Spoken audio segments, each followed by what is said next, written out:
I mean, I was expecting like 2 people to join, so the fact that we've already got more than 2, I'm delighted already. Ah,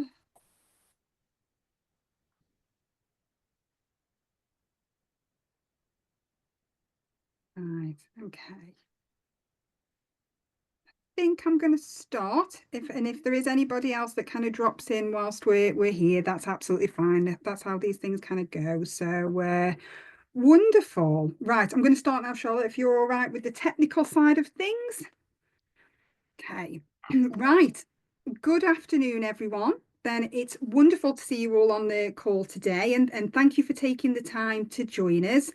It is Friday, so what better way to spend half an hour than hearing about just one of the wonderful programs and initiatives that are making an impact in our fantastic sector.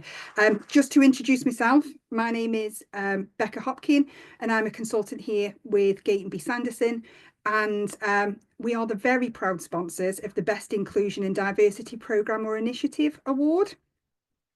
For anybody who's unfamiliar with Gate B Sanderson, we specialise in executive search, interim recruitment, and leadership and talent consultancy. And I must say, over here at GS, we are all collectively hold a strong commitment to diversity and inclusion, and we see that really critical to our mission and what it is that we do. And we as an organisation value and celebrate our wonderful local government colleagues that hold this same ethos. So we are delighted to be able to host this webinar today. I'm equally and therefore delighted to be joined by Lucy Shaw today. She's from Stockport Metropolitan Borough Council, who are the winners of this year's award thanks to their Jumpstart initiative. I'm going to jump straight into it so that we can give Lucy as much time as we possibly can. So I'd like to introduce Lucy and who's going to share with you now more about their award-winning programme. Thank you so much. Right, let me make sure that I can do all the technical bits from my side here. I need to share my screen. Give me 1 second, everyone. Bear with me. Had it all perfectly before. Let me just pop that there a sec. Do let me know that you can see the PowerPoint. Is that all okay? It looks it from our end, yeah. Oh, perfect. Thank you. So thank you to PPMA and Gatesby Sanderson for having me today. My name is Lucy Shaw. I'm an organisational development business partner in Stockport Council, and it is my absolute pleasure to talk to you all about our now award-winning scheme, Jumpstart. So I'm just going to get started. A little bit first before we begin, I want to talk a little bit about how our EDI placements sit within our strategic objectives. And when I talk about EDI placements, obviously I'm including Jumpstart as part of that. As you can see at the top, our borough plan states that Stockport is happy and healthy, where people live the best lives they can, happy, healthy and independently. We believe that our placements offer exactly that. We are the stepping stone and the hand-holding that some people need to get them to this point. We're also a fair and inclusive Stockport, a borough for everyone where diversity and inclusion is celebrated. Everyone has equity of opportunity, and of course, that's what we're doing. Finally, we think that Stockport is a skilled and confident borough where everyone has the opportunities and skills to achieve their ambitions. It's exactly what we're all about. We remove the barriers and provide the support, and in some cases, break the cycle so that people can be successful at work, at home, and in the community. And within our council plan, you can see where our placements fit over multiple objectives: investment, regeneration, and creating jobs, education, work, and skills, delivering for those who need it most, and that we are a fair and inclusive Stockport. And finally, none of this happens without our workforce at all levels demonstrating our organisation values, especially within achieving as a team and showing everyone respect. And of course, then we have our people plan, which underpins the council plan and is our council's workforce strategy and our ambition for our people. But you're here to talk about Jumpstart, so let me get into that a little bit more. A few years ago now, you may remember the DWP Kickstart scheme. Well, using that scheme, my colleague Rachel and I were able to accidentally prove proof of concept, that it was the combination of both pastoral and financial support that made placements successful. And I say accidentally because honestly, we weren't sure who we were going to get on that scheme. We were right at the end of the funding stream, so we were open to literally anyone that the DWP said were applicable. We ended up being able to offer 21 places, 20 of which were taken up. Of those 20, we had people who had care experience, some with mental health issues, some with diagnosed and undiagnosed neurodiversity. Essentially, we were working with people who needed additional support in order to make their placement successful. Of those 20 people, 19 of them were offered long-term employment education or training following Kickstart. Now, with proof of concept shown, we knew we could make a significant difference. As an organisation, we'd already signed up to the Care Leaver Covenant. This was led originally by our then Chief Exec and our then Director of Strategy. So we had a commitment from the very highest level to try and make a difference to the lives of our care experienced young people. The Care Leaver Covenant had a number of leaders, including our head of leaving care team, who were desperate for interventions that could be more hands-on, and our head of economy working skills, who just so happened to have a small pot of money. And so with the blessing of our Director of Strategy, we went off and Jumpstart was created. Now, there are some fundamental principles to Jumpstart that we absolutely will not budge on. The first one is finance. No one will be financially worse off after completing Jumpstart. Now, that might sound really obvious. However, like Kickstart, we did originally want to offer 3 to 6 month contracts, but we quickly realised that the impact on universal credit and housing meant that this approach was nearly impossible. Instead, Jumpstart is a voluntary work experience programme in which £20 a day expenses is offered to our Jumpstarters. The second element is pastoral support. This is tailored for each individual and is absolutely where my colleague Rachel shines. In the years we've been delivering placements, she's sorted out new wardrobes, haircuts, she's gotten people out of their bedrooms for the first time in years. She takes a very gentle, nurturing, but sometimes quite stern approach with our Jumpstarters, acknowledging that for some, they have absolutely no frame of reference for what a working life looks like, not knowing that they need to set an alarm and be at a particular place at a particular time. As a result of the pandemic, we've had people who honestly have only left their bedroom to go to the bathroom or kitchen for years at a time. I'd like to do a special shout out to our libraries, who have recently proven invaluable at helping some of our young people. They offer a place where they can land and gently practice that regularity of getting ready for work and leaving the house and doing their placement, but not having to venture too far away. Finally, bespoke. This is essential. You can't fit a round peg in a square hole. We might have the best placement to offer, but if it doesn't suit that young person, then it's not happening. I mean, don't worry, we'll still use that placement book for somebody else. It's essential that young people get the opportunity to work on something that meets their ambitions. This is not without limitation, but we will try and make it work. If you want to work with people, we'll see if our libraries, children's centres, receptions have anything that might help. You want to work in schools? Well, we'll see what our virtual school team can offer first. You don't want to be stuck in an office? Well, fair enough. Let's see what our green space colleagues need. However, if you do want to work in hair and beauty, we are still struggling with that one.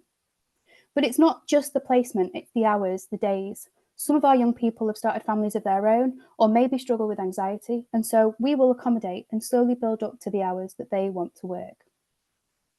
Alongside this, we also work closely with our colleagues in Stockport Homes and Continuing Education to get our young people set up with employability courses and to learn the skills they need to be successful in the workplace for Jumpstart and for whatever comes next. But how do we do it? So, on Jumpstart, people tend to stay with us around 12 weeks, give or take, again, because it's bespoke. Around the 6-week mark, we'll try and start thinking about exit strategies to move our Jumpstarters onto bigger and better things, usually still within the council, to be honest. But this is what our Jumpstarters say. I feel like the programme has had a significant impact on my life. I was struggling to find a job I enjoyed until Rachel helped me get my foot through the door with the council and show them my potential. If it wasn't for the Jumpstart programme, I don't know where I'd be today. I'm so grateful. That was Luke, who joined us just before he turned 18, and his son was born on his 18th birthday. Luke has joined our planning team and is on a career path to become a planning officer. He's starting with his business admin apprenticeship for now, but he's not only a key player within the planning team, he also regularly has a brew with our chief exec to share his experiences. Our managers say that having the opportunity to help change someone's life for the better and for them to be able to grow in skill and confidence has been an incredible thing to be a part of. Rachel looks after our young people, and I try and support our managers. And one way we do that is by delivering our trauma-informed leadership training. It gives our leaders permission to work differently, and I'll cover this in more detail shortly. But what do our colleagues in the leaving care team say? One care leaver, a graduate that struggled with confidence, motivation, and workplace behaviour, completed a Jumpstart placement in virtual school team and is now set to start a PGCE. It was only when he received the support of Jumpstart and the virtual school team was he able to make this a reality. But let's be realistic. Encouraging young people to transform their lives and their outcomes isn't easy. And while we have a really high rate of getting people at risk of long-term unemployment into training, education, or work, it takes a lot of time and patience from everyone involved. So this slide looks at some of the benefits and some of the challenges. The scheme, not including salary, is actually really cheap to fund. We currently estimate that our starting part of £36,000 is likely to fund placements for 3 years. But that pastoral role is pivotal, and I'll cover that in more detail shortly. Next to that is our networks and partners. We can't deliver this in isolation, and the more people that know about it and are able to support, the better. We get referrals from the Leaving Care team, DWP, Pure Insight, Stockport Homes, and more, but it works both ways. And we work very closely with our partners to expand our knowledge network and the resources that are available to our young people. We celebrate their successes whenever we get chance, including informal feedback from managers and colleagues to the Post-16 Care Leavers Award. We're accountable to the Care Leaver Covenant Group, which is chaired by our Executive Director, who sits in our corporate leadership team. We've also had continued support from our corporate leadership team, and leaders at all levels are encouraged to engage, and in the case of our senior leaders, we'll remove barriers as necessary. But there are some challenges, some of which we didn't know about until we started. A lot of our young people may still have chaotic lives and still be in contact with family members. But understanding this and allowing for time to explain rather than blame, our managers will reach out and get assistance when needed, maybe from our Leaving Care team or even from us. Secondly, not all managers get it or want to join in, but it's about leaning into our organisation's values and the values that we have as individuals to help others where we have the ability and privilege to do so. We also have senior leadership buy-in. This is something that I'm going to try and further develop. For example, an organisational commitment with a dedicated number of placements to be offered within each directorate. And timing. Not all young people are ready for this commitment, and we work really hard at getting people ready for Jumpstart, which is why sometimes we will get more referrals than we offer placements. If the time isn't right for the individual, for example, a housing crisis, then the additional stress of a placement commitment could set some people back. But this feels like the right time to talk a little bit about how we actually secure those internal placement offers. Whether it's for Jumpstart or supported interns or work experience, it's not always easy, and yet, weirdly, sometimes it is. If you'd have asked me at the start who I thought our best directorate would be for offering placements, I don't think I would have said Place. But they have offered and continue to offer some of the best placements ever, ranging from planning, estates management support, green space asset management, events, hospitality, registration services, and our amazing libraries, to name but a few.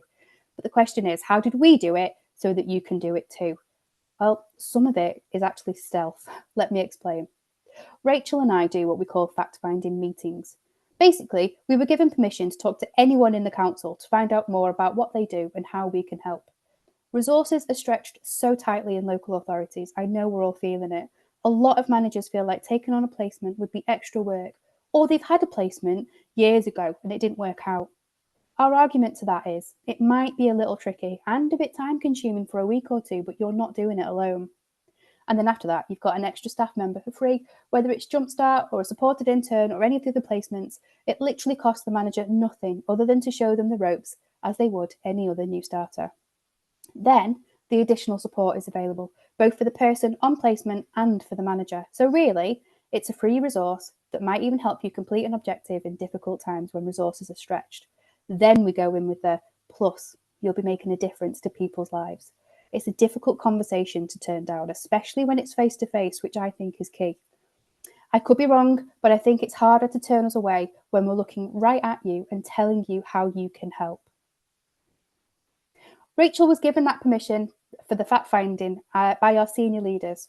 We took our request to do fact finding to our workforce steering group, where essentially no one said no, and we took that as carte blanche.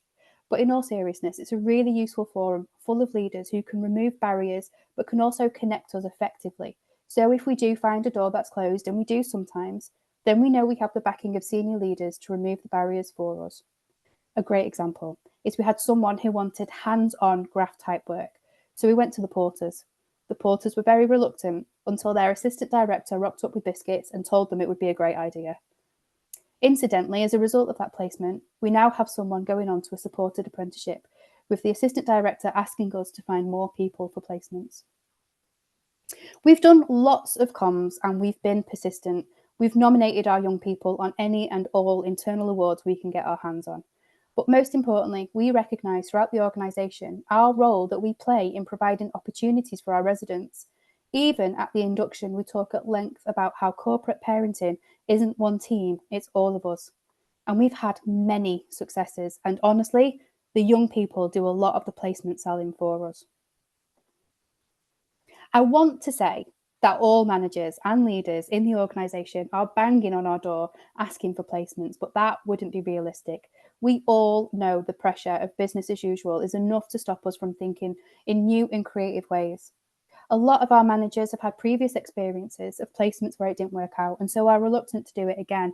This is why pastoral and managerial support is vital. I've already mentioned that some managers can be reluctant to take a placement, and I totally get it. When I was younger, I was in a team with a placement that didn't work out. I also appreciate that managers are being asked to do more with less. We would hope that by simply appealing to the good nature of managers would be enough to offer a placement, but it's not. What we don't want to do is make a placement that adds more stress and pressure to a team. Therefore, that managerial and pastoral support is offered. Part of our offer is to equip our managers with trauma-informed knowledge, but I'll cover that soon. Another key part of the offer is to simply be there and talk it through. If a manager is having a wobble or isn't sure what to do, we're there to offer support and help. We also offer that pastoral support, which means we will try and tackle some of the bigger challenges so that managers don't have to. We know that for some of our young people, their lives are still chaotic, and in some cases, especially with our care experienced young people, as they become adults, they may become reconnected with their family, which can often bring with it some more challenges. As part of our pastoral offer, we make sure that we know as much as we are able to about the network of support around our young people, so that we know who their PA is, who their DWP contact is, and more, so that if there are any issues, we know who to contact and how to support. We know that we don't have the answers, or in some cases, the qualifications to help, but more importantly, we know the people that do. Ultimately, we don't want a placement to break down, and there's plenty that we can do to support a placement before that happens. For example, on Jumpstart, we can move people from one placement to a different one that might fit better. I have to say that this rarely happens, mostly because of the work that goes into understanding the young people before we start, but we can move people if we need to. A placement breakdown will mean that the manager is likely to be reluctant to offer additional placements in the future, or worse, might discourage their peers if they share their negative experience.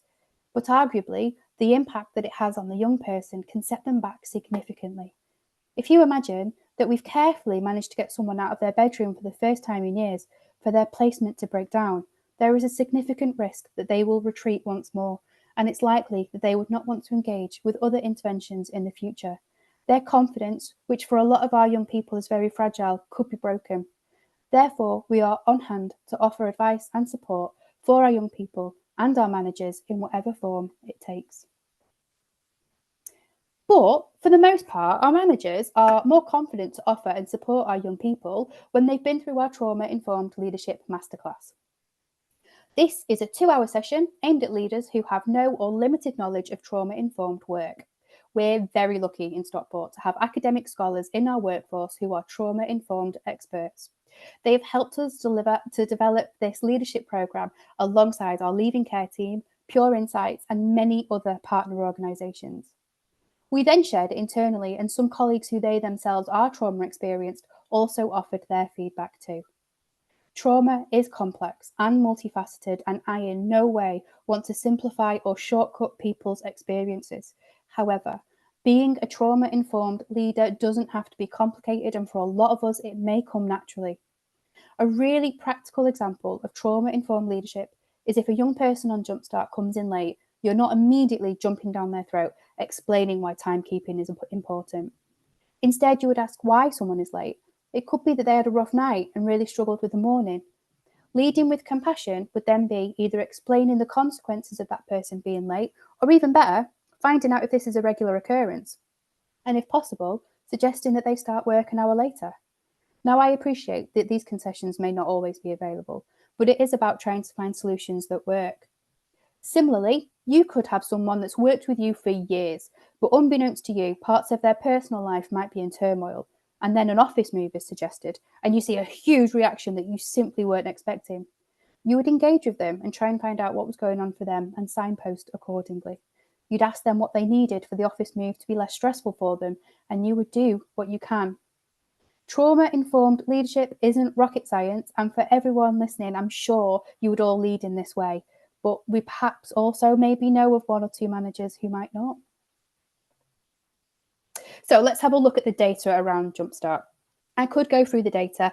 For example, in 18 months, we've delivered over a dozen of our trauma-informed leadership masterclasses with over 30 leaders, internal and external, trained up. We've conducted dozens of fact-finding sessions. We've had nearly 20 Jumpstart referrals, 14 Jumpstarters, some of whom are still ongoing. Nearly all got an offer of long-term education or employment as a result. 5 went on to paid employed positions within Stockport Council, but I don't think the data quite captures the work that we're doing. So let me tell you about the people instead. Luke. I've mentioned Luke already, but he was our first and is set to become a key asset in the council. He has started his career path towards becoming a planning officer. He became a dad, he moved into new accommodation, and he's still working hard with us today. And of course, he's got the ear of the chief exec anytime he wants it. Emily, so far away from job readiness, wanted an admin job, but was taken under the wing of the school estates team, and now a year later is smashing her level 3 business admin apprenticeship and even training new Jumpstarters. In Emily's own words, I never could have imagined getting into working life, getting up for work and being in a different sort of environment. Jumpstart has offered me guidance and reassurance, which what most care leavers need after a scattered childhood. I know from first-hand experience that us care leavers have a lot of doubt or mixed emotions that we have had from being brought up in the care system and then shipped off straight into independent living when we turn 18. Jumpstart offers reassurance and support to gain a stable job with that extra bit of care. Without Jumpstart, I would probably never have had a chance at work. Callum, not left his bedroom in 2 years and is now going to the library, and a fellow Jumpstarter has agreed to accompany him to the gym. Callum was new to the area 2 years ago and didn't know anybody or anything. A lot of anxiety and neglected self-care. Now has a smashing new haircut, new wardrobe, travels on the bus independently, and gets to go to the library in his area and find out more about what's around him. We're now hoping to move him onto an IT placement now that he's started venturing a little further away from his room. Keanu came to us ready to go. We just had to find the right placement. And at the point of writing this presentation, he's just messaged to say how buzzed he is that he's just had his first ever salary paid into his account. Keanu has a family of his own and is now set up to support that family and demonstrate to his children what a working family looks like. So sorry. James Kington is one of our assistant directors, and he has said, voice is going now.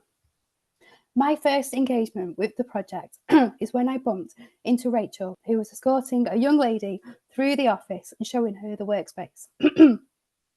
I was introduced to Emily, who I was told was part of the Jumpstart programme and was interested in an admin position. As luck would have it, we had a gap in the team and we agreed to see if it was a good fit. My first impression of Emily was that she was shy and I wasn't convinced she was very keen to work with us. Emily spent some time with the team for initial 4 weeks and slowly grew in confidence. We were able to convert her post into an apprenticeship, and she now undertakes her studies while supporting our school estates, design and technical teams. We have seen Emily develop into an important part of the team. She has become a confident young woman who is now a really key player in the team. There have been challenges all along the way as Emily adjusted to the world of work and got to grips with the role, but she has overcome every obstacle put in front of her and continued to improve week on week. We are currently working on creating a role for Emily, so we are ready to move her into a permanent position once she completes her studies. It's been a challenging but hugely rewarding journey for the team as we have learned how to support Emily and integrate her into the service. Emily's hard work and success has given us the confidence to take on a new placement, and I would recommend the scheme to colleagues. And finally, we have a Jumpstart toolkit that we are more than happy to share with anybody that might want it. And as part of the presentation, obviously, our contact details are on there as well. Thank you very much. Lucy, that was fantastic. Thank you so much. I think personally, the impact that you're having is so meaningful, and actually just hearing about Luke and Callum and Emily and that support mechanism that you're wrapping around not only those taking part in Jumpstart but also the teams as well, I think is absolutely marvelous. So thank you for sharing that, and I love the fact that you were accidentally successful as well. So yeah, absolutely marvelous. Thank you. Okay. Now I've had a question prior to today, so I have got one question for you, and I'm conscious of time. Are you all right just for a couple of minutes? Yeah. Wonderful. If anybody else wants to pop any questions in the chat, feel free. But I've had one before today. So you covered incredibly well that CLT and your executive leadership support that you've had, and the fact that you were able to go out and do the fact finding and everything. But how did you start that journey with the corporate leadership team and gaining that buy-in? What did that kind of look like? Oh, thanks, Becca. It was really interesting because it nearly happened the other way around, weirdly. So like I said, our chief exec was heavily involved in the Care Leaver Covenant group, and they were really clear that they wanted some initiatives, some new programs, and there was also this really glaringly obvious gap between being able to have all these different offers and getting young people successfully into them. Kickstart then showed us that it needed that bit in the middle. It needed that support, that pastoral and managerial support. And because we'd accidentally proven it, and because then the chief exec was like, we need something like this, it really just all came together really brilliantly. And then chief exec down to our corporate leadership team, and then that was fed down through our senior leadership group. And yeah, there's not a lot of people in the organisation now that don't know who we are. Absolutely wonderful. That's true, leading from the front, isn't it, really? Yeah. Wonderful. I'm just having a look. I've got an additional question for you here, if that's all right. So, great presentation, an amazing story and work, which I think we all feel there. So, are there career pathways in place that enables you to move people? Oh, that's just shifted, to move people into the next role, or is the next role created purposely for the jump starts? That's such a great question. So in the organisation, we try and utilise our supported apprenticeship scheme as much as possible, where we will then be able to create an apprenticeship role. And that feels like a really natural progression. What we have found previously is that there's been an expectation that certain interventions will try and launch our care experienced young people straight into apprenticeships. But a lot of the times they're just not ready for that. They needed that bit of hand holding, that little bit of support. And that's exactly what this does. So we will try and use the supported apprenticeship scheme because that's such a natural pathway through. And then like with Emily, that's exactly what we did. And then they're so impressed with her then that they have got the money that they're going to put to one side to create a role for her in the future. So it doesn't always work like that, but that's what we try and do. But like I said at the start, we also know that each person that comes in is unique and individual. And so we will try and tailor it to their own ambitions and aspirations. Wonderful. Yeah, no, absolutely marvelous. And it's right, it's that bespoke nature, isn't it? And we're getting a lot of comments in the chat at the moment around that toolkit that you've mentioned as well. I think that would be, I think a lot of people are looking forward to receiving that. Somebody's just said, I do have a question. A significant barrier, sorry, to our young care experienced people is that the vast majority of them have neither their maths nor English qualification. I was wondering if this was something you'd come up against and how you found ways to approach it. Yes, it is a massive barrier. I am hoping that the recent announcements that they're going to change that, because that has been a barrier. What we've done in those cases is when we've tried to get them onto the apprenticeships, we've worked very closely with other partner organisations and other colleagues within our organisation. So the virtual school team, for example, have helped us in sourcing additional tutors so that we can, as well as get them on the apprenticeship, get them through the maths and skills as well. Because ultimately, whilst I would hope in the future that isn't going to be a barrier, it is for the moment. So we're going to try and do what we can to try and get our care experienced young people through that hurdle. And then once they've got it, they've got it. But it is a significant barrier, and I'll be a lot happier when that's no longer something they've got to jump over. Okay, yeah, absolutely wonderful. Hopefully that answers your question there, Maya. Wonderful. So, any other questions that we've got coming in? I can't see any more, but they were all incredibly valuable. Thank you so much. I think just to point out, if anybody is listening to this back or have got any other questions outside of today, feel free to reach out and we can connect you with Lucy and the team. I just think it's wonderful that we can just share some fantastic initiatives that are going on, and if we can share more of that and just break down some of the obstacles from some that are already doing it, I think it's nothing but a great thing. So I'm just going to end it there then and say thank you so much, Lucy. Genuinely loved today, and huge congratulations to you and the team and Stockport on being the winners of the Best Inclusion and Diversity Programme and Initiative. And thank you everybody for joining us today. I think we're going to sign off there. Thank you so much.